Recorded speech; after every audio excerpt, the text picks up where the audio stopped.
मंत्र पाठ। ओम सहनाववतु सहनौ भुनक्तु सह वीर्यं करवावहै तेजस्विनावधीतमस्तु मा विद्विषावहै। ओम शांति शांति शांति। प्रथमावृत्ति की 137वीं कक्षा। एक शेष प्रकरण प्रारंभ हो रहा है आज। इसमें पहला सूत्र है स्वरूपाणाम एक शेष एक विभक्तौ। स्वरूपाणाम षष्ठी बहुवचनान्तम एक शेषः प्रथमैक वचनान्तम एक विभक्तौ सप्तम एक वचनान्तम।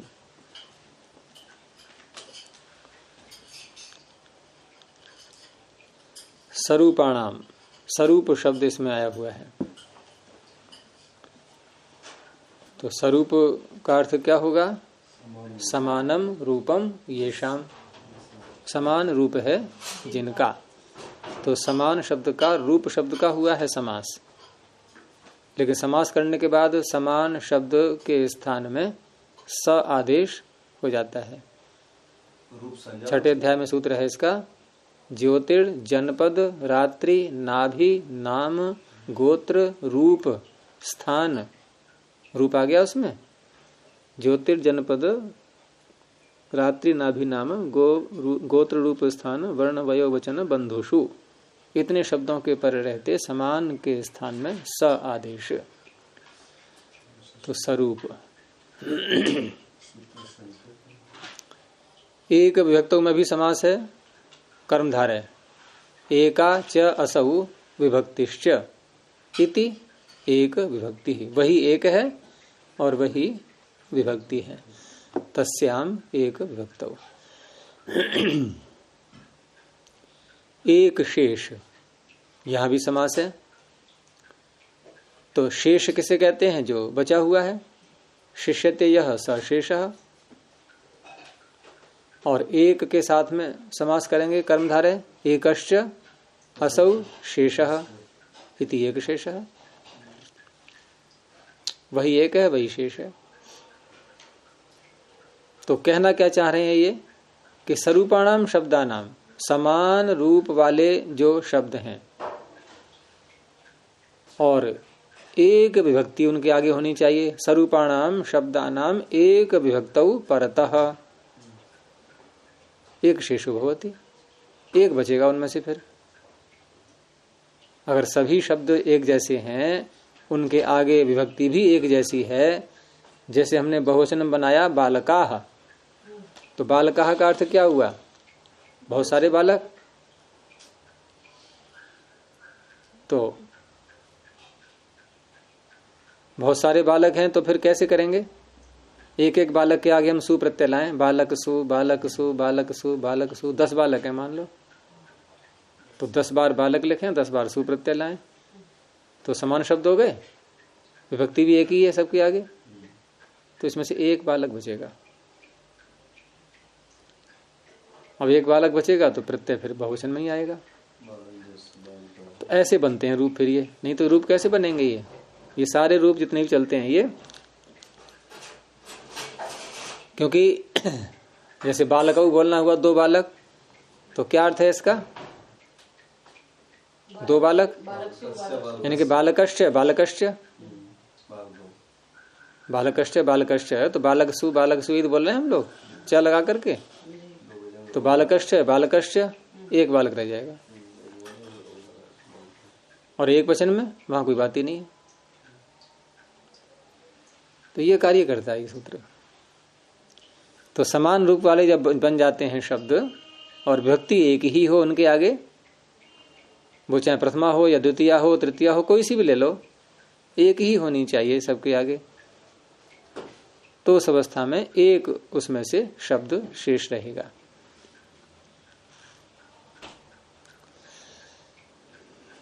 तो एक लाघव है भाषा का, जिसमें हमें बार बार शब्द न बोलने पड़े, नहीं तो जितनी चीजें हैं उतनी ही बार बोलना पड़ेगा। तो वृक्षश्च वृक्षश्च वृक्षौ उदाहरण दे दिया इन्होंने। वृक्षश्च वृक्षश्च वृक्षश्च वृक्षाः हो गया। चलें आगे। अब ये शेषः को हम ले जाएंगे अंत तक। अगला सूत्र है वृद्धो यूना तल्लक्षणश्चेदेव विशेषः। वृद्धः प्रथमैकवचनान्तं यूना तृतीयैकवचनान्तं तल्लक्षणः प्रथमैकवचनान्तं चेदव्यापदम् एव अव्यापदम् विशेषः प्रथमैकवचनान्तं। इसमें एक शब्द समस्त है तल्लक्षणः। तो तल्लक्षणः अर्थात सह लक्षणः तल्लक्षणः। तो सह क्या है यहाँ पर, तत् से क्या लेंगे? तो क्योंकि यहाँ यूना शब्द आया हुआ है तृतीया का एक वचन, तो युवा अर्थ में प्रत्यय होते हैं। गोत्र प्रत्यय जहां दिए है ना, चौथे अध्याय के पहले पाद में, अपत्यम पौत्र प्रभृति गोत्रम, और आगे जीवती तु वंशीय युवा, युवा संज्ञा भी होती है उनकी। तो यहां जो तल लक्षण में जो तत् शब्द है, ये गोत्र प्रत्यय और युव प्रत्यय इनको लिया गया है। तो इसलिए तत् लक्षणम यस्य, तो तत् का तात्पर्य गोत्र प्रत्यय युव प्रत्यय, लक्षणम का तात्पर्य निमित्तम यस्य स तल्लक्षण, तो वह शब्द कहलाएगा तल्लक्षण जिस शब्द में गोत्र प्रत्यय या युव प्रत्यय निमित्त बन रहा है। इसमें दोनों में से कोई एक ना दोनों ही? एक बार में एक ही लोगे आप, दो कैसे ले लोगे?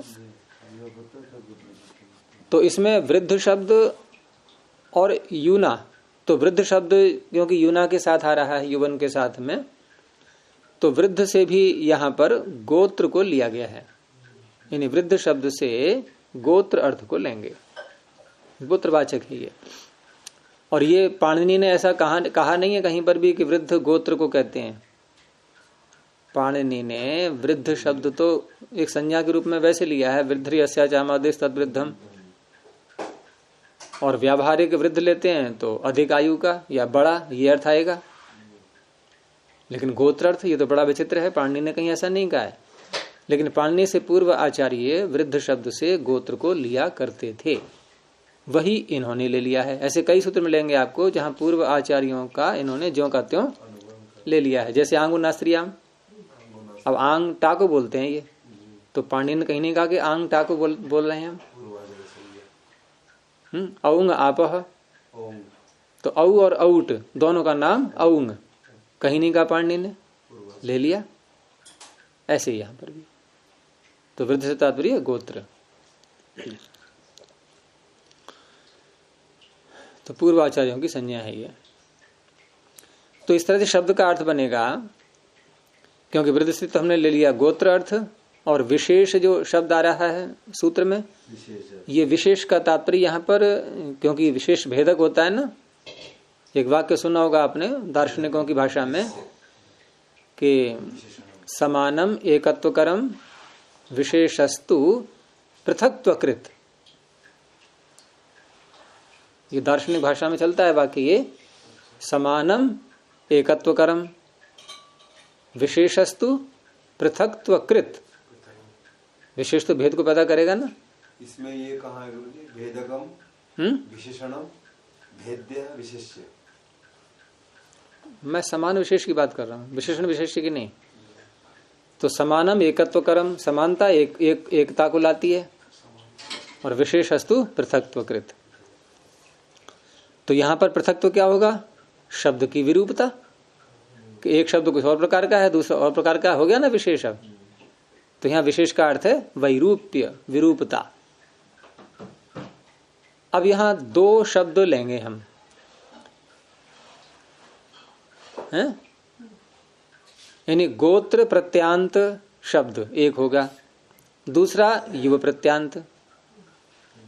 अब सूत्र में प्रथमा किस में है, वृद्ध में या युवन में, देखो वृद्ध का अर्थ हो गया गोत्र, एक गोत्र प्रत्यांत शब्द हो गया, और युवन का अर्थ युव प्रत्यांत,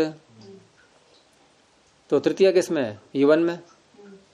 और तृतीया कहाँ होती है? सह के योग में, अर्थात युवन के साथ। और ऊपर से अनुवृत्ति जो आ रही है वो शब्द क्या है? शेषः। शेषम कौन सी व्यक्ति है? प्रथमा। किसके साथ जुड़ेगी ये? वृद्धा के साथ में या यूना के साथ में? तो सीधा सा अर्थ समझ में आ गया होगा आपके कि दो शब्द होंगे, गोत्र प्रत्यांत और युव प्रत्यांत, दोनों में एक बचेगा। कौन सा? वृद्ध बचेगा, यानी गोत्र प्रत्यांत बचेगा। तो इस तरह से अर्थ बन जाएगा गोत्र प्रत्यांत शब्द यूना सह, अर्थात युव प्रत्यांतेन सह शिष्यते। तो अर्थापत्ति से क्या निकलेगा? युवा निवर्तते, वो चला गया। लेकिन शर्त साथ में लगा दी इन्होंने कि तल लक्षण, अर्थात तल लक्षणश्चेत विशेषः भवेत्। इन भेद केवल एक चीज करेगी इनमें, दोनों शब्दों में। शब्द समान ही हैं, विरूपता कौन लाएगा? विरूपता एक चीज लाएगी, कौन सा? तल लक्षण, यानी प्रत्यय का भेद होगा, केवल शब्द वही रहेगा। आ गया समझ में? यानी वृद्ध प्रत्यय, गोत्र प्रत्यय और युव प्रत्यय, ये निमित्त बनेंगे भेद के, भेद लाने वाले ये प्रत्यय बनेंगे, और शेष शब्द ज्यों का त्यों रहेगा। आया समझ में? अब उदाहरण देख लेंगे। तो गोत्र संज्ञा किसकी होती है? मैंने बताया था अपत्यम पौत्र प्रभृति गोत्रम, अपत्य की संज्ञा होती है। लेकिन कौन से अपत्य की? पौत्र प्रभृति, पौत्र और उसके आगे, यानी पुत्र छूट जाता है, केवल एक संतान छूटती है गोत्र में। गोत्र संज्ञा में एक संतान छूट जाएगी, कौन सी? अनंतरापत्य। पुत्र को बोलते हैं अनंतरापत्य, अनंतर अपत्य, एकदम उसके आगे वाला। और पौत्र से प्रारंभ हो गया नाम अब गोत्र, वहां गोत्र संज्ञा हो जाएगी। वो गोत्र यहां पर वृद्ध शब्द से लिया गया है। और जीवती तु वंशे युवा, उसी संदर्भ में अगर वंश में जीवित है कोई, तो वहां उसकी फिर युव संज्ञा हो जाती है। और वंश में जीवित नहीं है तो गोत्र नाम चलता रहता है। वंश में जीवित है तो युव नाम से चलेगा, युवापत्य बोलते हैं उसको, उस व्यक्ति को। अब यहाँ पर दो शब्द लेने हमें, प्रत्यय के बाद युवा गोत्र। तो दो शब्द लेने हमें, एक है गार्ग्य, एक है गार्ग्यायण। तो गार्ग्य और गार्ग्यायण में, तो गार्ग शब्द बना, गार्ग्य बना है शब्द गर्ग शब्द से, गर्गा दिभ्यो यह, यानी गर्ग शब्द से यह प्रत्यय हो गया गोत्र अर्थ में। एको गोत्रे आ रहा है ऊपर से, गोत्रे कुंजादिभ्यश्च पे नहीं, यहां से आ रहा है गोत्रे कुंजादिभ्यश्च पे, यहां से आ रहा है गोत्रे की अनुवृत्ति गर्गा दिभ्यो यह में। तो गोत्र अर्थ में गर्ग आदियों से यह प्रत्यय हो गया तो बन गया गार्ग्य। अर्थ क्या हुआ गार्ग्य का? शीघ्रता से बोलो। ये अर्थ आपने गलत कर दिया। क्या अर्थ हुआ सुकामा जी गार्ग्य का? गर्ग का पौत्र या पर पौत्र, कुछ ही बोल दो आगे, ठीक है? अच्छा, गर्ग का पुत्र का पौत्र। हाँ, पुत्र का पौत्र नहीं, पुत्र का पुत्र। हाँ, पुत्र का पुत्र, पुत्र का पौत्र भी आ जाएगा उसमें, लेकिन प्रारंभ कहाँ से करेंगे? पुत्र के पुत्र से। पुत्र से तो पुत्र का पुत्र ही तो पौत्र कहलाएगा, पौत्र से ही गोत्र शुरू हो जाएगा। हाँ, और जो पुत्र होगा वो अनंतरापत्य होगा, वो अनंतरापत्य कहलाएगा। तो ये तो हो गया गार्ग्य। तो एक शब्द आपके पास में ये हो गया। अब हमें दो लेने हैं शब्द, दूसरा लेना है हमें युवापत्य, लेकिन भेद कौन सा आना चाहिए उसमें? केवल प्रत्यय का, यानी गार्ग्य जो कहते हैं अभी। अब एक प्रत्यय हम करेंगे दोबारा इससे और युवापत्य में। तो गार्ग्य से, क्योंकि यह प्रत्यांत है ये, और यह प्रत्यांत से जब युवा अपत्य में, युवा अर्थ में प्रत्यय करेंगे तो यह प्रत्यांत से फक प्रत्यय होता है। फिर वो सूत्र है ययोश्य, यानी ययंत और अयंत, यय नहीं, ययंत और इयंत, योश्च चौथे अध्याय के पहले पाद में 101 संख्या पर यहाँ फक की अनुवृत्ति आ रही है। अब गार्ग्य से फक करेंगे तो फक हो जाएगा आयन, आयनीय फट खचगाम प्रत्यादि नाम, और सारा कार्य करके स्थिति इत्यादि लगा करके गार्ग्यायण ये बना। तो गार्ग्यायण का अर्थ क्या हो गया? गर्ग का युवापत्य,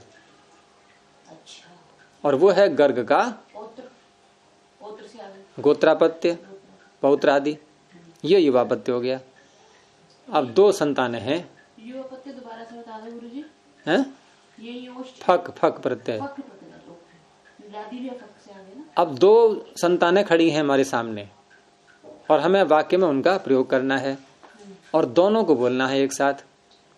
तो हम क्या करेंगे? गार्ग्यश्च गार्ग्यायणश्च। तो सूत्रकार कहता है कि आपको ऐसे इतना लंबा वाक्य बोलने की आवश्यकता नहीं है, क्योंकि आपके पास में जो 2 शब्द हैं इसमें हम देख रहे हैं कि दोनों में केवल प्रत्यय का अंतर है, बाकी मूल प्रकृति वही है। तो आपको हम ये अधिकार देते हैं कि आप इनमें से एक को हटा दो। तो किसको हटा दें? तो कहा कि वृद्ध उसको युवापत्य को हटा दो, तो अकेला बचा गार्ग्य। अब क्योंकि 2 हैं ये, तो औ प्रत्यय लाएंगे द्विवचन में, गार्ग्यौ। तो क्या बना? गार्ग्यश्च गार्ग्यायणश्च गार्ग्यौ। बस जैसे बालकश्च बालकश्च बालकौ, वहां तो भेद नहीं है कोई भी। यहाँ है विशेषः तल्लक्षणश्च देव विशेषः। भेद तो हो लेकिन प्रत्यय निमित्तक भेद हो, और कुछ नहीं, प्रकृति ज्यों की त्यों हो गया। आपने हरिता दिव्यो यही से कहा था कि युवार्थ प्रकरण चलता है, ये है ना जी? नहीं, गोत्रे कुंजादिभ्यश्च है। हाँ, यहाँ से चलता है ये युवार्थ में, गोत्र में यहाँ से चलेगा। अच्छा जी। और फक से ये, लेकिन युवापत्य में कोई अलग से सूत्र थोड़ा ही वैसे मिलेगा आपको। युवा संज्ञा तो तब बनती है जीवती तु वंशीय युवा। ये तीसरे कॉलम में देखो ऊपर की तरफ, जीवती तु वंशीय युवा, युवा संज्ञा ऐसे होती है। युवा में कोई अलग से प्रत्यय आपको करने की आवश्यकता नहीं। गोत्र ही युवा बन जाता है वंश में कोई जीवित हो तो। जीवती तु वंशीय युवा, या बड़ा भाई जीवित हो भ्रातरी च ज्यायसी, उसी के आगे है जीवती तु वंशीय युवा के।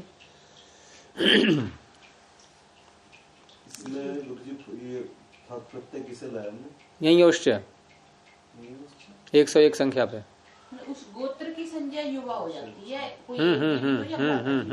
गोत्र की ही प्रत्यय ले आए और इधर से हमने उसको वृद्धि का प्रत्यय ले। और वैसे भी देखो आप, हमने गार्ग्य से ही तो फक किया था। हाँ जी। इन गोत्र वाले से ही फक किया है, तो गोत्र ही तो युवा बनेगा।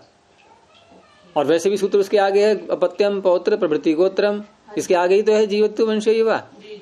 यानी वही गोत्र युवा नाम से बोलेंगे आप, अगर वंश में कोई जीवित है तो।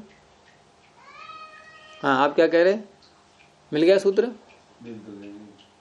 तो क्यों लगा दिया ना? ये युवा प्रत्यय लाया गया ना, फक प्रत्यय नहीं, ये उससे प्रत्यय किस अर्थ में लाया? अपत्य अर्थ में, गोत्रापत्य में। गोत्रापत्य क्या क्या सूत्र है इसके ऊपर? गोत्र कुंजादि भचफै नरदियो फक नरदियो आए। हाँ, तो आपकी शंका किस रूप में, फिर बोलिए। मैं ये बोला जी, गोत्र की अनुवृत्ति आ रही है? आ रही है कि नहीं जी। और गोत्र ही युवा बन जाता है। गोत्र ही युवा बन जाता है। हाँ, वंश में जीवित है कोई तो।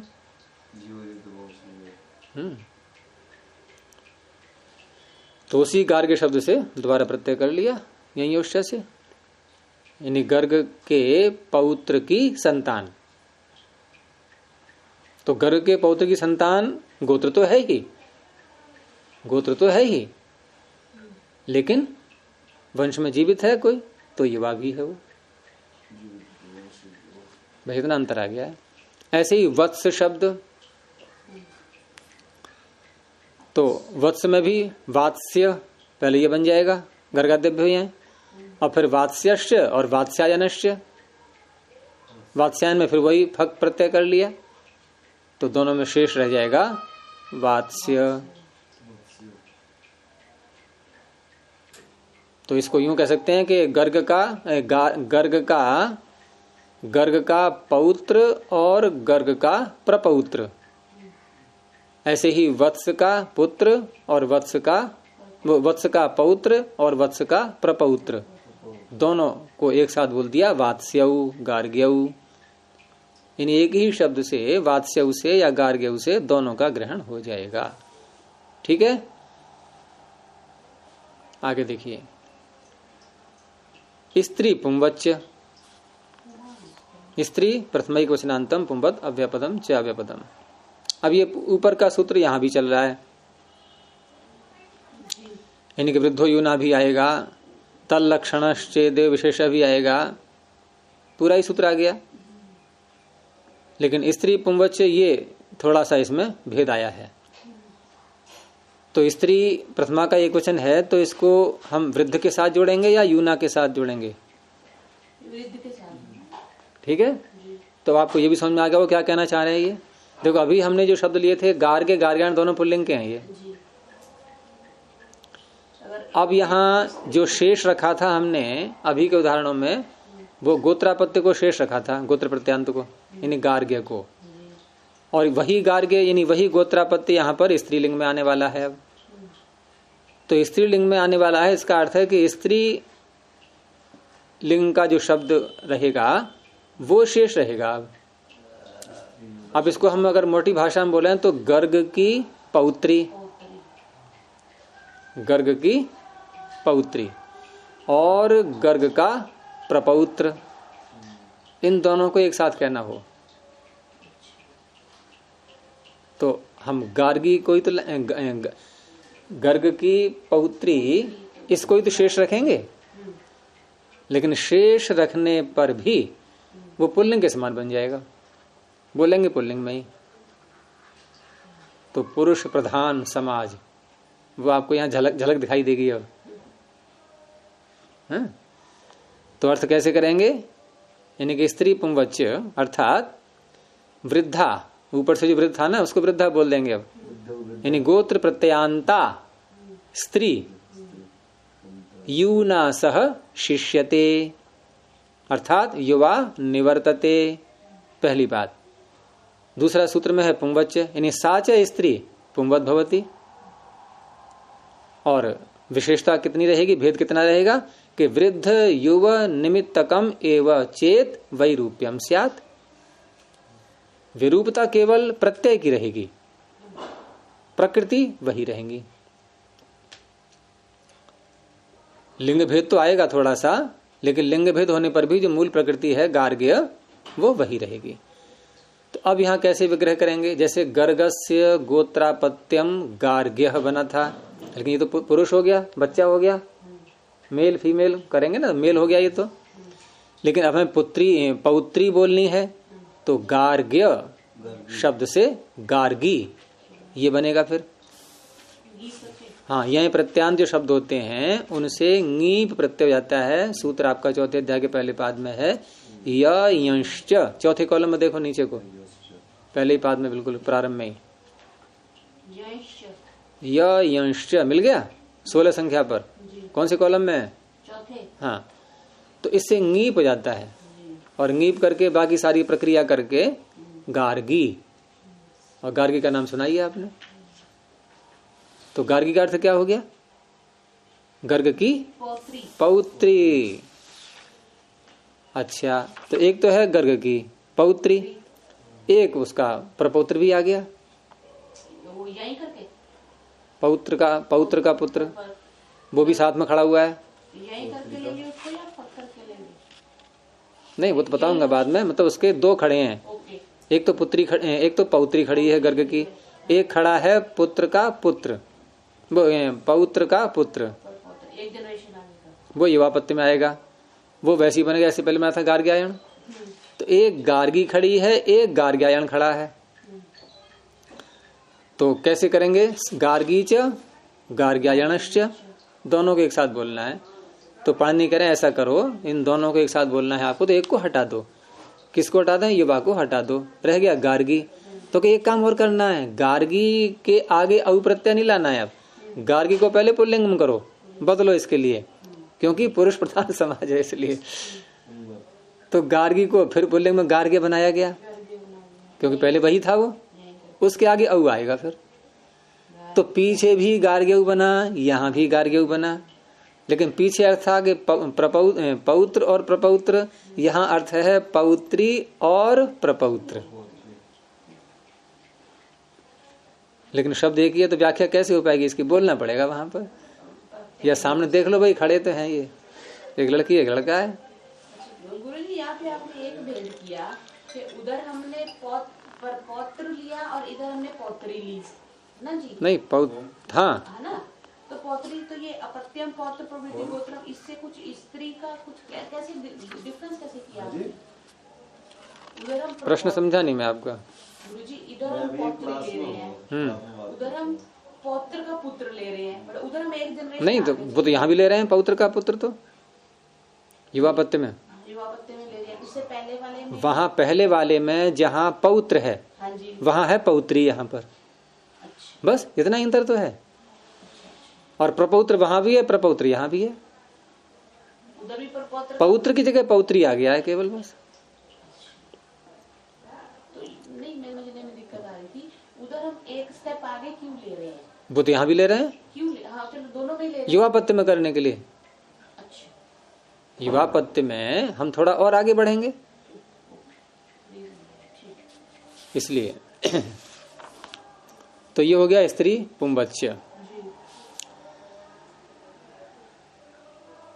और यहां जब गार्गी से गार्ग्य जैसे पुल्लिंग में करेंगे ना पुंवद भाव, तो पुंवद भाव हो जाने से गार्गी का केवल ङीप हटेगा बस, तो रह गया वैसे ही गार्ग्य, वो रह जाएगा।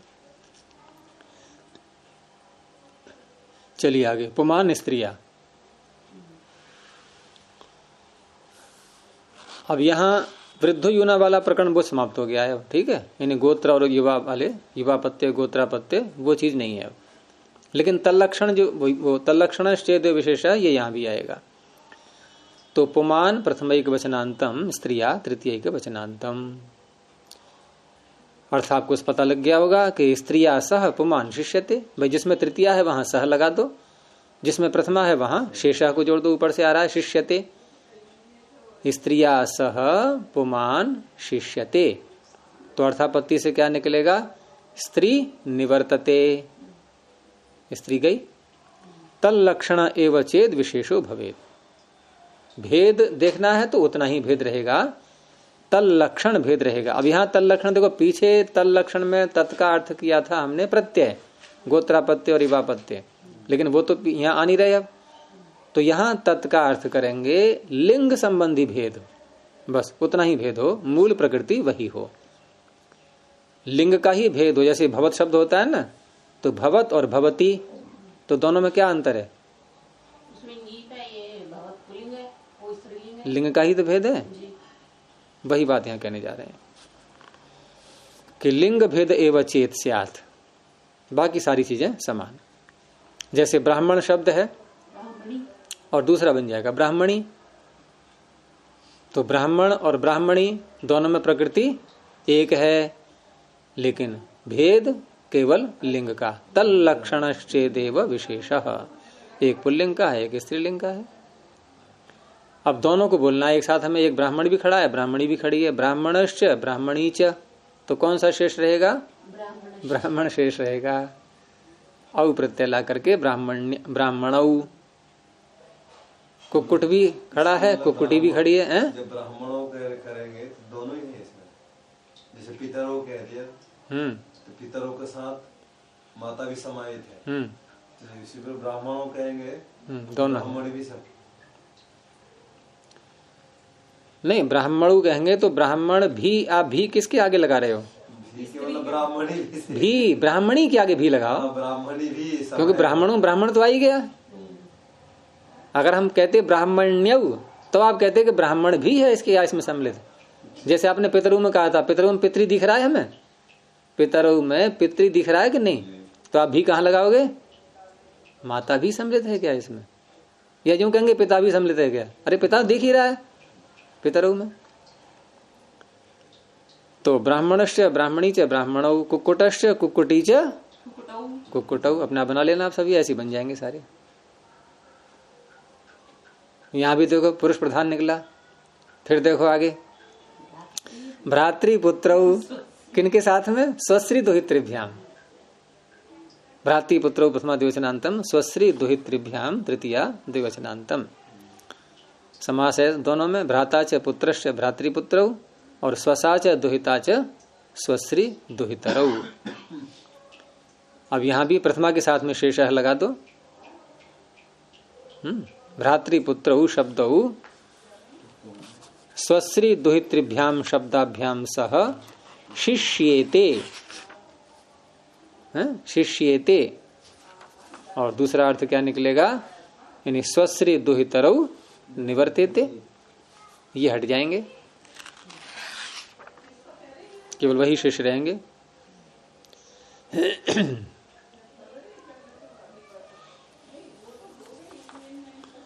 तो अब यहां भी कैसे करेंगे कि भ्राता को जोड़ेंगे स्वश्री के साथ में, पुत्र को दोहित्री के साथ में यथासंख्य।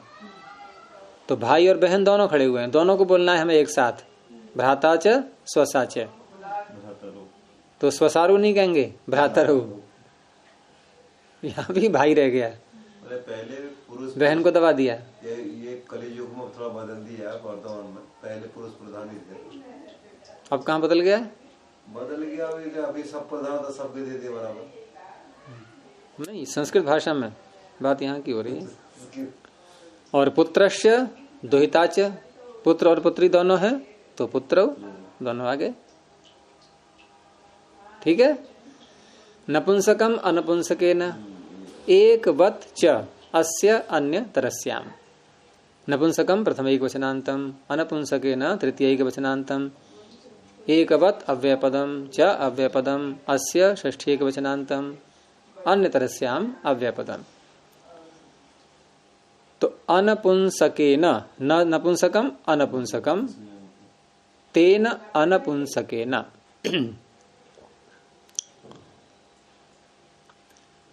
और यहां भी तल्लक्षण चेद विशेष को यहां भी लाएंगे। पिछले सूत्र में इसकी आवश्यकता नहीं थी, तल्लक्षण चेद विशेष। क्यों क्यों नहीं थी? कौन देगा उत्तर? क्योंकि वहां प्रकृतियां बदली हुई हैं, एक तरफ भ्रातृ है एक तरफ स्वश्री है, ऐसे ही एक और पुत्र है एक और दोहित्री है, तो कैसे लग जाएगा? हैं? नहीं। यहां लग जाएगा, यानी मूल प्रकृति वही हो, केवल लिंग का भेद रहेगा। लक्षण से स्त्री लिंग के लिए जाएगा। हाँ, तो नपुंसक नपुंसकम प्रथमा है यहाँ पर, और अनपुंसके में तृतीया है, लेकिन नपुंसक शेष रहेगा यहाँ। अब यहाँ किसको प्रधानता हो गई? हाँ, स्त्रीलिंग पुल्लिंग। अच्छा, यहाँ इनको प्रधानता हो गई। तो नपुंसक गुण विशिष्ट शब्द अनपुंसकेन अर्थात स्त्री पुल्लिंग गुण विशिष्टेन शब्देन सह शिष्यते। तो अर्थापत्ति से बोलेंगे स्त्री पुल्लिंग गुण विशिष्ट शब्द निवर्तेते, पहला कार्य। ये सूत्र दो कार्य करता है। दूसरा है एकवत् च अस्य अन्य तरस्याम, जो शेष रहा है नपुंसक उसको नपुंसक लिंग शब्द से च विकल्पेन एकवत् कार्यम भवति, एकवत् कार्य होगा, ठीक है। और दोनों शब्दों में भेद क्या रहेगा? वही लिंग का भेद। नपुंसक अनपुंसक गुणस्यैव चेद वैरूप्यम स्यात्।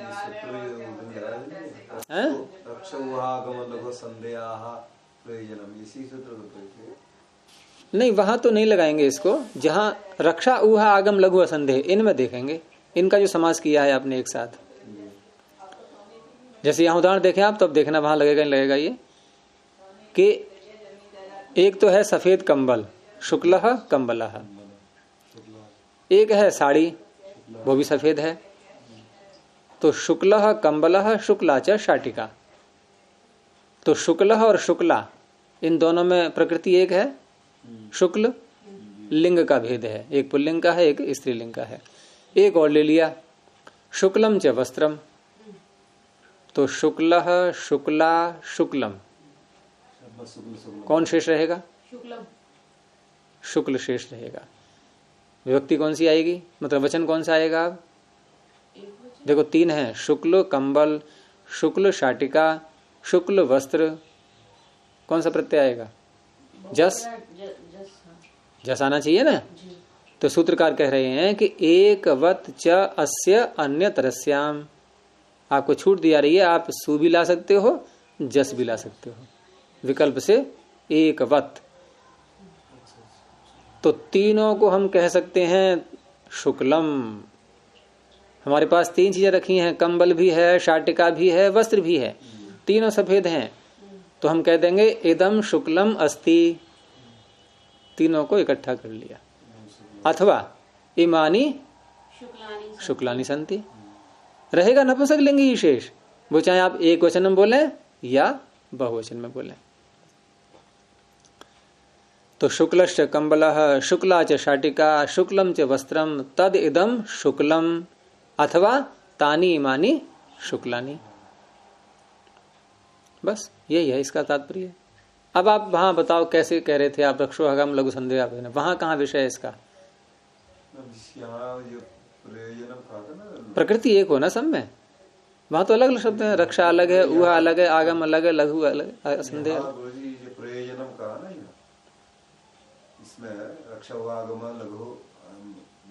हाँ, प्रयोजनम में आप ऐसे जोड़ेंगे, प्रयोजनम में आप ऐसे जोड़ेंगे कि जैसे हम कहें कि रक्षा प्रयोजना, आगमः ऊहा ऊहः प्रयोजनः,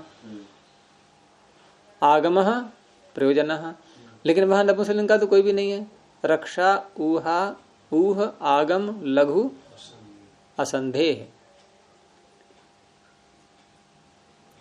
प्रयोजन शब्द तो नित्य ही नपुंसकलिंग में आएगा, नपुंसके भावे एकतः ल्युट च, तो वहां तो प्रयोजन ही बोलना पड़ेगा। रही बात कि हम फिर प्रयोजनानी बोलना चाहिए था, तो वो आप इसमें से थोड़ा ले सकते हो कि एक वत भी कर दिया हमने उसको, यानी प्रयोजनम च प्रयोजनम च प्रयोजनम च प्रयोजनम च, फिर एक वत प्रयोजनम। उधर क्या है न्याय में? प्रत्यक्षानुमानागमाः प्रमाणानि, वहां ये सूत्र घटेगा पूरा आपका। देखो कैसे, प्रत्यक्षम प्रमाणम, अब आप यूं कह दो प्रमाणम प्रत्यक्षम, जैसे यहाँ कहा शुक्ला शुक्लम वस्त्रम, प्रत्यक्षम प्रमाणम प्रत्यक्षम, प्रमाणम अनुमानम, प्रमाणम आगमः, ठीक है। अब प्रमाण तो आपको नपुंसकलिंग में ही बोलना है, यहाँ तो शुक्ल ऐसा था, विशेषण था ये कि शुक्ल शुक्ला शुक्लम बन गया था, पूरा पूरा नहीं घटेगा ये सूत्र वहां भी ऐसे। और वहां तो नित्य ही नपुंसकलिंग है प्रयोजन शब्द, लेकिन इतने रूप में घट जाएगा कि प्रयोजनानी बोले हम या प्रयोजनम बोले, तो एक वत्स अस्य अन्य तरस्या। प्रयोजनम भी कैसे, प्रयोजनानी भी कह सकते हैं, प्रमाणम भी कह सकते हैं।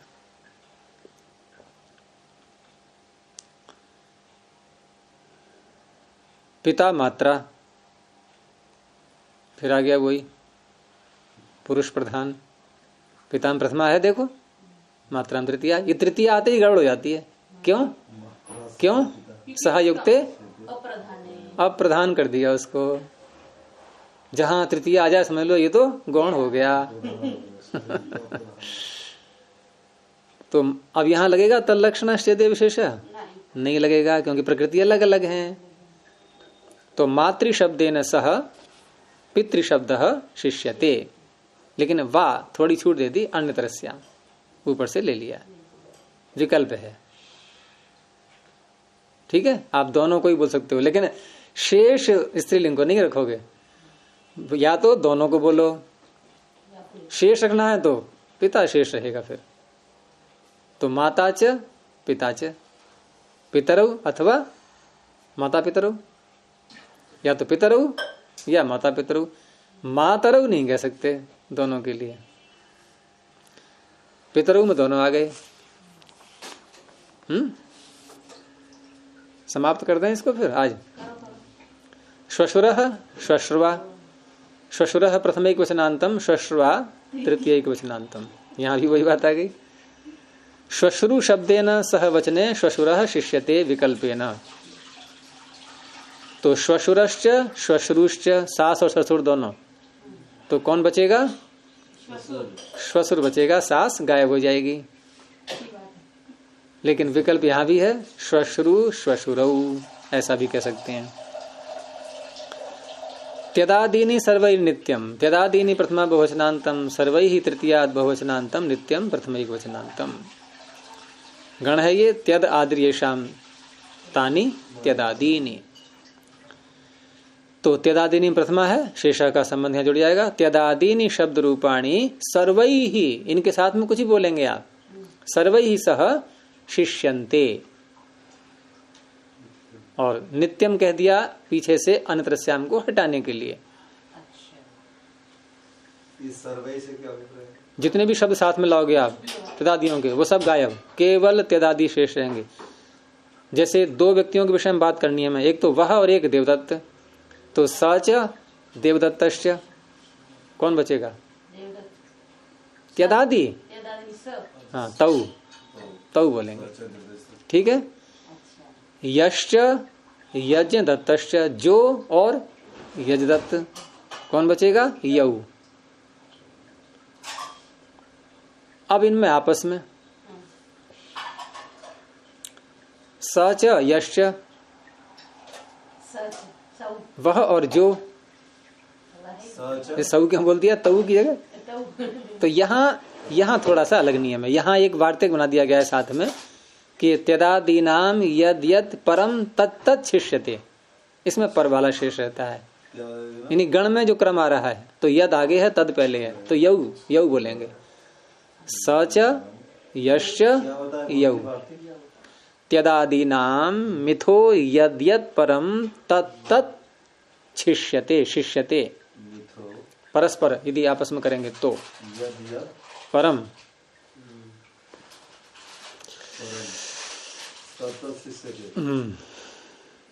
ठीक है। तो सर्वनाम शब्दों को प्रधानता होती ही है, कोई बात नहीं है, सूत्र सही बोल रहा है, प्रधान लेते हैं, यही शिष्य रहते हैं। अगला अंतिम सूत्र, ग्राम्य पशु संघेषु तरुणेषु स्त्री, ग्राम्य पशु संघेषु सप्तमी बहुवचनांतम, अतरुणेषु सप्तमी बहुवचनांतम, स्त्री प्रथमैक वचनांतम। यहाँ आपको विपरीतता दिखाई देगी। अब तक जो नियम चल रहा था, अब क्या हुआ कि मनुष्यों में पुरुष प्रधान समाज, पशुओं में स्त्री प्रधान रहते हैं। देखो प्रथमा किसमें है सूत्र में? किसमें है? बहुत देर लगती है आपको। स्त्री में, स्त्री में प्रथमा है, तो शेषा का संबंध कहाँ जोड़ेगा? स्त्री के साथ में। तो समास है इसमें ग्राम्य, ग्रामे भवाह, ग्राम्या जो गांव में होते हैं, ग्रामादयक है उसे यत् प्रत्यय हो जाता है। और ग्राम्य का आगे समास किया गया है अन्य शब्दों के साथ में, ग्राम्याश्च ते पशवः, ग्राम्य पशवः, वही ग्राम में रहने वाले हैं, वही पशु हैं, यानी जिनको मनुष्य पालते हैं प्राय करके, वही ग्राम्य कहलाते हैं। उन पशुओं की बात हो रही है। और फिर संघ शब्द के साथ में इनका षष्ठी तत्पुरुष समास है, ग्राम्य पशु नाम संघाः, ग्राम्य पशु संघाः, पूरा समूह ले लिया। लेकिन उसमें एक बात जोड़ दी गई है कि अतरुणेषु, बच्चों को ना कहा जाए उसमें, छोटे छोटे बच्चों के लिए है, न विद्यन्ते तरुणाः येषाम्, जिनमें तरुण नहीं है, ऐसा संघ हो, ऐसा समूह हो। तेषु अतरुणेषु। तो अतरुणेषु ग्राम्य संघेषु, ग्राम्य पशु संघेषु, अतरुण, तरुण जिनमें नहीं है, ऐसे ग्राम्य पशुओं का जो संघ, उनमें स्त्री शिष्यते पुमान निवर्तते। क्योंकि पुमान स्त्रिया सूत्र से यहां पर पुल्लिंग के शेष की प्राप्ति हो रही थी, ये उसका अपवाद सूत्र है। अब जैसे गो शब्द लिया हमने, तो बहुत सारे हैं उसमें, गो गायें बहुत सारी हैं, तो बहुवचन बोला गावश्च, लेकिन उन गौओं में बच्चे नहीं है छोटे छोटे, मतलब वो गृहित नहीं किए जाएंगे, हो भले ही, लेकिन वो उस अर्थ से नहीं आएंगे जो शब्द अंत में बना जाएगा। तो गावश्च अब उसमें बैल भी हैं, बड़े बड़े बहुत सारे हैं, वृषभाश्च, ठीक है। तो गावश्च वृषभाश्च चरंती, हमें दोनों के एक साथ बोलना है, तो कैसे बोलेंगे? गावश्च चरंती, बैल भी आ गए उसमें, यानी गाव गो और वृषभ में गो शेष रहा, वृषभ चला गया। गावश्च चरंती या इमाश चरंती, स्त्रीलिंग बोलना है आपको, अलग कोई शब्द और, यानी गावह इमाह चरंती। इमा इसलिए गाते हैं साथ में क्योंकि गो शब्द पुल्लिंग स्त्रीलिंग दोनों में आता है, तो भेद कैसे पता लगे? तो सर्वनाम शब्द इदम का और प्रयोग कर लो साथ में, उससे भेद का पता लग जाता है। ऐसे ही महिषाश्च भैंसे, महिष्यश्च भैंसे चरंती, तो क्या बोलेंगे? महिष्यः चरंती, महिष हट जाएगा। ये पाद की समाप्ति हो गई, ठीक है। चलिए यहीं रोकते हैं अब। प्रणोध्वनि।